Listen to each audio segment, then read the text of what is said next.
OBC आरक्षणाला धक्का लागणार नाही, जातीपातीमध्ये वाद भडकवण्याचा कोणी प्रयत्न करू नये, जी शिष्टमंडळात नेहमी आहे तुमच्यासोबत चर्चा करा. उद्या सांगा. जात भडकवण्याचं कोण करतंय त्यांना चांगला माहिती. जात कोण भडकायला लागलं, बैठकाला जाणारे मराठ्यात आणि ओबीसी तोडगा काढायचा म्हणणारे लोक बाहेर आल्यावर एकतर्फी बोलायला लागलेत. म्हणजे देवेंद्र फडणवीस साहेब हे महाराष्ट्र कसं अशांत करायला लागलेत, महाराष्ट्रात कशी अराजकता माजायला लागलेत हे सिद्ध व्हायला लागले आता. त्यामुळं उदय सामंत साहेबांनी जरा तिकडच लक्ष दिलं तर खूप आणखीन चांगलं होईल. की अराजकता छगन भुजबळ आणि फडणवीस साहेब माजवायचा अंदाज दिसायला लागलाय. हे 100% मी सांगतो. मी पुन्हा पुन्हा सांगतो की फडणवीस साहेब हे आमचे कधी शत्रू नाहीत, नव्हते सुद्धा, पुढे असण्याचं कारण नाही. फडणवीस साहेबांना गोड बोलून डाव टाकून जनता संपवायचं बंद करावं ही मी बार सांगितलेलं आहे. मी फडणवीस साहेबांना शत्रू मानत नाही, कधी मानणार नाही. पण तुम्ही डाव टाकायचे बंद करा आणि उदय सामंत साहेब जरा त्यांच्यावर लक्ष ठेवून त्यांना डाव टाकायचे बंद करायला लावा. कारण ज्या समाज गरजवंत मराठा आहे त्यांच्या बाजूने बोलणारे लोक आज मराठ्यांच्या विरोधात बोलायला लागलेत. म्हणजे महाराष्ट्र 100% अराजकता महाराष्ट्रात माजवायची हेच दिसतंय. आणि ते जे म्हणले ओबीसीला धक्का लागत नाही, तर हे आम्हालाही माहिती आहे. 67 पासून मराठा हा ओबीसी आरक्षणात धक्का लागत नाही. जी 27% आणि एकूण 32% जे ओबीसीचं आरक्षण आहे त्यात महाराष्ट्रातला पुरा मराठा समाज आहे. याचे पुरावे आम्हाला सापडलेत. कारण ती धरून महाराष्ट्रातला सगळा मराठा धरून 32%, 27% आणि 19% जे होत आहे ओबीसी आरक्षण त्याच्यात मराठा आहे. मराठ्यामुळे धक्का लागत नाही. ओबीसी बांधवांनी समजून घ्या. आता आम्हाला याचे पुरावे सापडलेत की मराठा हा सगळाचे सगळा ओबीसी आरक्षणात धक्का लागत नाही. 1967 पासून मराठा आरक्षणात आहे. जी टक्केवारी आहे, जी छगन भुजबळ तो 60% ओबीसी तो मराठा धरून आहे राज्यातला. जे 27% ओबीसी आरक्षण आहे, जे 32% ओबीसीचं आणि जे आता 19% म्हणजे काही वेगळे प्रवर्ग केल्यामुळे याच्यात मराठा आहे. ही आकडेवारी सहित मराठा आहे. धक्का लागत नाही. पूर्वी सगळा मराठा हा ओबीसी गणलेला आहे. विषय आता संपला. इथून पुढे ओबीसीच्या नेत्याने कोणीच म्हणायचं नाही की ओबीसीला धक्का लागतोय. मराठा धरून सगळा ओबीसी, कोणालाही धक्का फिक्का लागत नाही. फक्त फडणवीस साहेबांनी समजून घ्या. पुन्हा शेवटी सांगतो, आम्ही तुम्हाला शत्रू मानलेला नाही. तुम्ही राज्य रक्ताबंबाळ करायचं स्वप्न बघू नका. खुर्चीसाठी अराजकता माजू नका. मराठ्यांच्या अंगावर जाती घालू नका. आणि भाजप मधल्या सामान्य मराठ्यांनी एक व्हा. नेते हे भाजपच्याच मागे पुढे पळणार आहेत. मराठ्यांची जात संपू देऊ नका. ही भाजप मधल्या गोरगरीब मराठ्यांना माझी विनंती.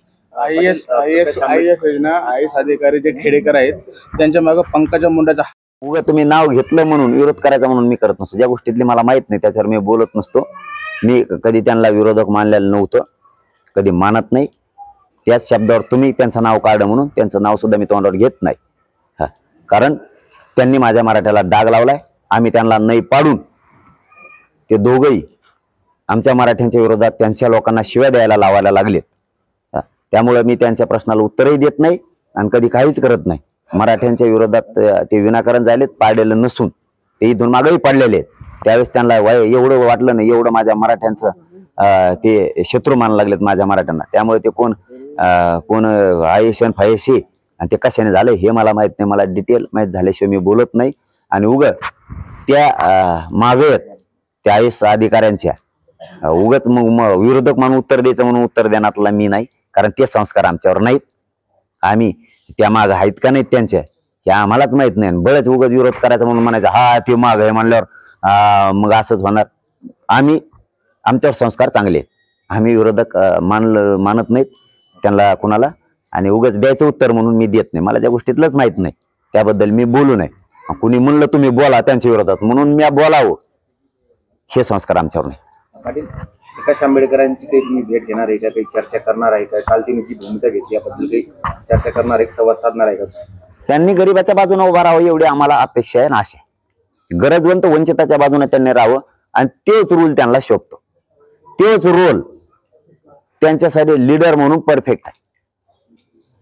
कारण वंचिताचा गरिबांचा आवाज कोण, तर प्रकाश आंबेडकर साहेब. हे त्यांना लागलेला शिक्का आहे. ही आहे त्यांची खरी लिडरशिप माझ्या नजरेतली.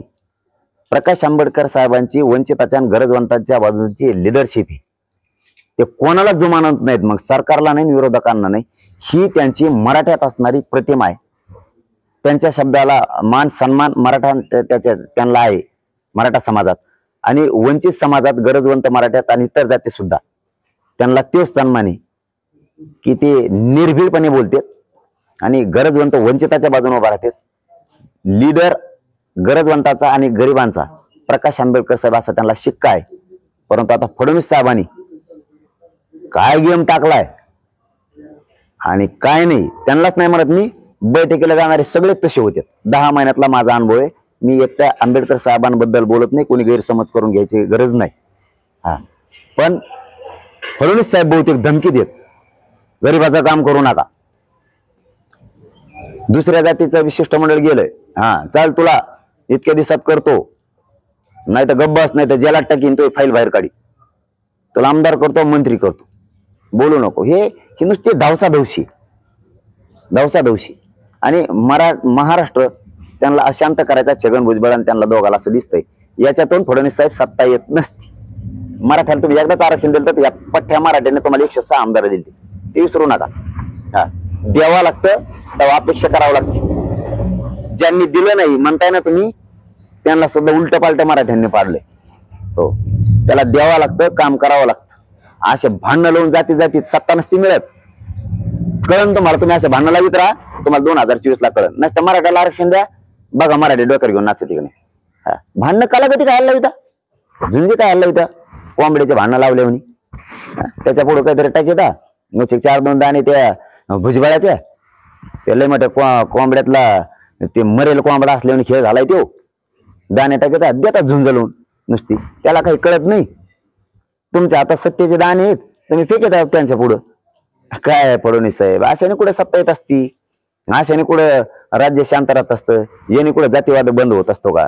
काय फडणवीस साहेब तुम्ही परत म्हणता मलाच बोलाता, हे डाव आहेत तुमचे. अहो तुम्ही द्या, हो गरजवंताला द्या, वंचिताला द्या, गोरगरीबाला द्या, डोक्यावर घेऊन नसते तुम्हाला सत्ता कवाबी. नाटकं करायचे, काड्या करायचे आणि परत म्हणायचं मला टार्गेट करते. तुम्हाला काय टार्गेट करते, तुम्ही मराठा टार्गेट केला आता सगळ्या जातीकडून. तुम्ही आम्हाला गोड बोललात आणि तुम्ही मराठ्यांच्या विरोधात सगळे घातलेत, हे आता आमच्या लक्षात आलंय.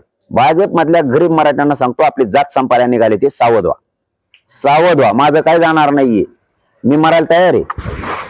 जातीचं वाटोळ होईल तुम्ही जर पक्ष भाजप मधले मराठी जर म्हणत राहिले, तुम्ही जर नुसते जात म्हणत राहिला, पक्ष आणि पक्षाचा नेता जर म्हणत राहिलात ना, त्यांचं जर तुमतून वाचत राहिलं तर तुमचे लेकरं आणि तुमची जात 100% हे अडचणीत आणणार आहेत. सावध व्हा, माझी विनंती. आता बराळवाडी काही बोलायला सुरू करण फडणवीस साहेब जवळची, हे आमच्या मराठीचे माकडं 2-4, तुम्ही बोला, मग सांगतो तुम्हाला. एबीपी माझा, उघडा डोळे बघा नीट.